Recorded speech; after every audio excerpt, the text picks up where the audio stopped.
ආයිබෝන් දරුවනේ. ඔයාලට මම හිතන්නේ මේ ටික කරපු පාඩම හොඳට තේරෙන්නේ නැති කියලා මම හිතනවා. ඊට පස්සේ අපි බලමු නොතේරුණු තැන්. අපි නොතේරුණු තැන් වලට අපි ප්‍රතිකර්ම යොදමු. මොකද පිල්ලන්න දෙන මොකුත් කරන්න යන්න බෑනේ. හොඳයි. අපි පොඩ්ඩක් අනිත් පිල්ලම පැත්තකට තියලා අපි බලමු. අද මම ඔන්න පින්තූරයක් දැම්මා. මේ පින්තූරයක් ඔයගොල්ලන්ට පින්තූර 2 3ක් දෙයි. මොකද පින්තූර 2 3ක් දෙන්න ඕන ළමයා පින්තූරය තේරුම් ගත්තද? මේක මොන වගේ පින්තූරයක්ද? මේකේ තියෙන දේවල් ළමයාට වැටහෙනවද? මේ පින්තූරෙන් කරන්නේ මොනවද? නේද? මේක යන්නේ කොහේද? ඉර පායලද? ඉර බැස යනවද?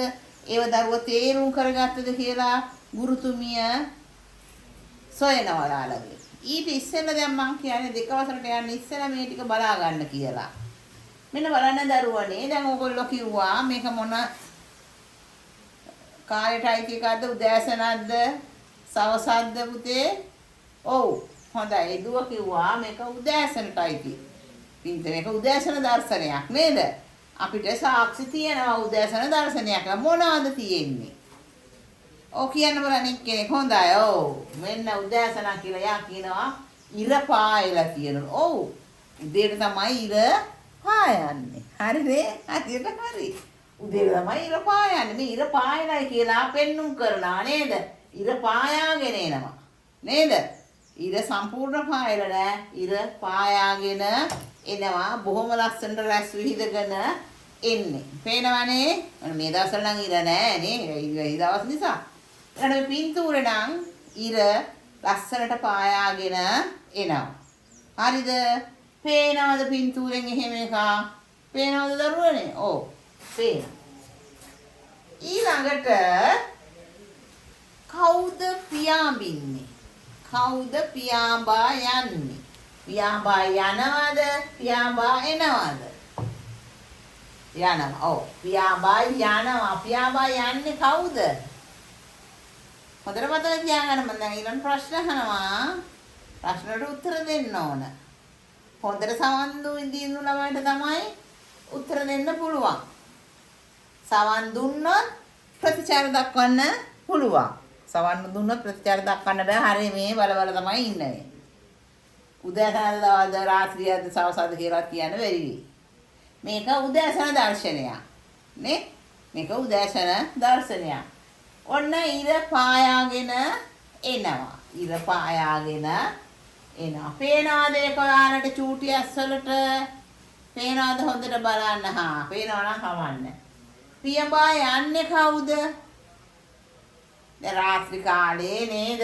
ගස්වල ඉඳලා, කුරුළු වෙනවල ඉඳලා, කූඩුවල ඉඳලා ඒගොල්ලෝ උදේ කාලේ යනවා. යන්නේ කලේද පෙන්නලා තියෙන්නේ? ඈ පොඩ්ඩක් ඒව ගැන හොඳට විමසිලිමත් වෙන්න ඕන. හොඳට දකින්න පින්තූර දිහා බලලා නේද?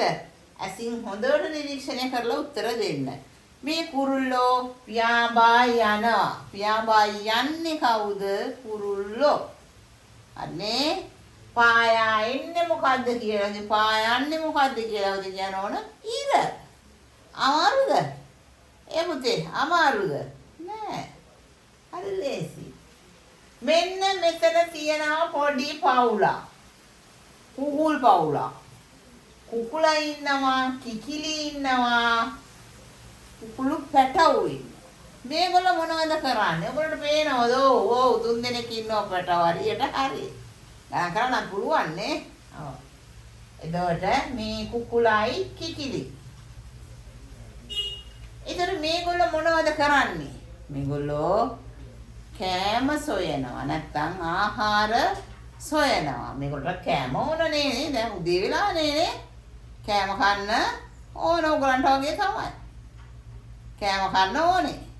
හරිද? කෑම නොකවෑනේ නේ. මේගොල්ලෝ මොනවද කරන්න කියලා හවුස් කියන්න ඕන. මේ කුකුලයි කිකිලි කුකුල් පැටවුයි කෑම සොය. ඊළඟට දෙන්නෙක් කොහෙද යන්නේ උදේ පාන්දර? සතිය දවසක් නම් ඕගොල්ලොත් යනවා දන්නවා. යන තැනක් තියෙනවා සතිය දවසක් නම්. උදෑසන ඔටයි දාලානේ යන්නේ කොහෙද? ඔව් හරි very good. පාසල් යනවා නේද? මේ දෙන්න පාසල් යන්නේ. ගෙදර ඉඳලා පාසල් යනවා. කොහෙද ළඟ ගෙදර? මෙන්න ගෙදර. හොඳයි. මම මෙහි මෙහෙව්වොතින් පොඩ්ඩක් දුරට හිතමු. මේ ගෙදර ජනෙල් ඇරලා තියෙන්නේ ඇයි? ඇයි ජනෙල් ඇරලා තියෙන්නේ? දැන් ඔයගොල්ලන් ගෙදර වුණා. ඔයගොල්ලන්ගේ අම්මලගෙන් අහන්න ඇයි අම්මේ මේ ජනේලය ඇරියේ? ඇයි මේ ජනෙල් ඇරලා තියෙන්නේ? මොකද්ද මේකෙන් වෙන වාසිය? අපිට යහපතක් තියනවද? අපි රැට වහනවනේ, උදේට හරිනවා. ඇයි අම්මේ කියලා අම්මලගෙන් තාත්තලගෙන් ප්‍රශ්න අහන්න පුළුවන්. ගෙදරදී වුණා. දැන් ටීචර්ගෙන් වුණා තාන්න පුළුවන් ටීචර් මේ ජනෙල් ඇරලා තියන්නේ ඇයි? ඔව් පුතේ. ඇයි ජනෙල් ඇරලා තියෙන්නේ? මේ ගෙට පිරිසිදු වාතය ඇතුල් වෙන්න තමයි ජනෙල් ඇරලා තියෙන්නේ. ඕගොල්ලන්ගේ ගෙවල් වල වුණත් එහෙමයි. ජනෙල් ඇරලා තියෙන්නේ පිරිසිදු වාතය ගෙට ඇතුල් වෙන්න. පැහැදිලි දරුවනේ. හොඳට එහුම්කම් දෙන්න ඕනේ. හරිද? ඔව්. ඔන්න දැන් මම අහන්නම්කෝ ප්‍රශ්න. අහන්නද? අහන්නද පුතේ? ඔන්න. ඔව්. කන්ද උඩින් පායා එන්නේ කුමක්ද? කන්ද උඩින්. ඔව්. හොඳ පුතා. ඉර. කන්ද උඩින් පායා එන්නේ ඉර. පියඹා යන්නේ කවුරුන්ද? ඔව් කුරුල්ලෝ. හරි. ගෙදර ජනෙල් ඇර තියෙන්නේ ඇයි? ඇරලා තියෙන්නේ. කෝ එකට උත්තර යන්නේ. ඔව්. නිවසට පිරිසිදු වාතය ඇතුල් වෙන නැත්නම් අපේ ගෙදරට කියන්න. ඒතකොට සමීපයිනේ අපේ ගෙදරට පිරිසිදු වාතය ඇතුල් වෙන්න. හරිනේ? හරි. ඒකත් හරි. එතකොට මේ දෙන්න මේ අයියයි නංගි යන්නේ කොහෙද? පාසල්. කොහෙද? අපිට පාසල් යනවා කියලා ඔප්පු කරන්න පුළුවන්. මේ බලන්න පොත් බෑග් එකක් දාන් නේ ටයි දාලා නේ සපත්තු වේස් දාලා යනවා උදේම. ඒ උදෑසන දර්ශනයක් මේ. ඒ නිසා පැහැදිලි. මේ කුකුල් අම්මලා කිකිලියෝ මේ කුකුල් පැටව කරන්නේ මොකද්ද? මොකද කරන්නේ? ඔව් හොඳයි. ඔයගොල්ලෝ වගේ තමයි නේ. ඔයගොල්ලන්ට විතරයි ඉතින් කෑමනේ ඕන. ඒගොල්ලෝ උදේ වුණු ගමන්ම කෑම හොයනවා. කෑම කන්න. දැන් පුළුවන්ද? සමහර විට ඔයාලා ටීචර්ලා අහවි දෙක තුනක්ම පුතේ මේ පින්තූරෙන් පේන දේවල් කියන්න. කියන්න පුළුවන් නේද? ලස්සන ගයක් තියෙනවා. ඒ ගෙදර දොරත් ඇරලා, ජනෙලුත් ඇරලා, කුරුල්ල පියාඹිනව පේනවා. කියන්නේ ඒවා හොඳට. පැහැදිලි නිරවුල් ප්‍රතිචාර දක්වන්න. ඒකට කියන ප්‍රතිචාර දාන කතා කරන්න. හොඳට සමන් දෙන්න ඉතින් ටීචර් හොඳට පැහැදිලි කරනවා. දැන් මම පැහැදිලි කරන්නේ ටීචර් පැහැදිලි කරනවා. ඒතකොට දැන් දෙවෙනි අදියරනේ යන්නේ. ඔයාලා ක්ලාස් ටීචර් ළඟට. දැන් මේ මම පළවෙනිට කරලා පෙන්නනවා. ඊළඟට අපි ඊළඟ පාඩමින් එනවා සවස් දර්ශනයක් අරගෙන. සවස් කාලයක් අපි කොහොමද තේරුම් කරගන්නේ කියලා. දැන් මේක උදෑසන. ඔව් දැන් පැහැදිලිද? ඔයාලට තියෙනවා නම් ප්‍රශ්න අහන්න බලන්න. ප්‍රශ්න තියෙනවද? නෑ. හොඳයි නේ ප්‍රශ්න නැත්තම් හොඳම හොඳයි. නේ? ප්‍රශ්න නැත්තම් හොඳයි. තේරුම් ගියාද?